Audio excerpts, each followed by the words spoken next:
পোতাশালৰ এন্ধাৰ বোৰৰ পৰা মই অখিলে কলো। কবি মনোজ গগৈ। আইতই কুশলে আছনে? বৰ কষ্ট হৈছে অ মোৰ, বৰ কষ্ট হৈছে। তোৰ মুখত হাঁহি জিলিকাবলৈ কোনো দিনেই সক্ষমেই নহলো অ আই।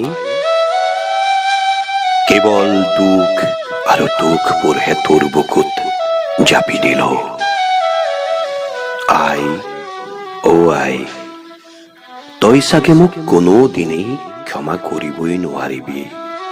কা আন্দোলনৰ পিছতে তোৰ যে চকুৰ অপাৰেশ্যনটো কৰাৰ কথা দিছিলো, সেই চাগে মোৰ দ্বাৰা নহবগৈ।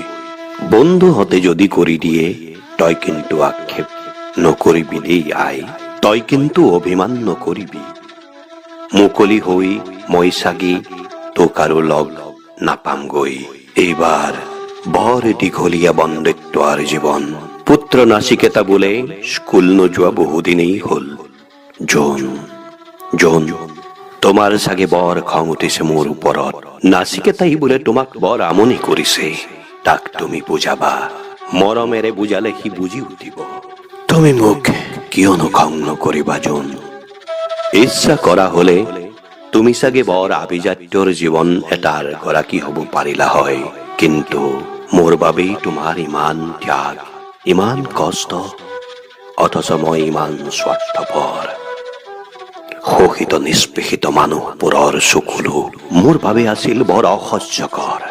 অনীতি অনিয়মবোৰ দেখিলে প্ৰতিবাদ কৰিছিলো, আৰু মোৰ জন্মভূমি আই জননীক প্ৰাণতকৈও ভাল পাইছিলো।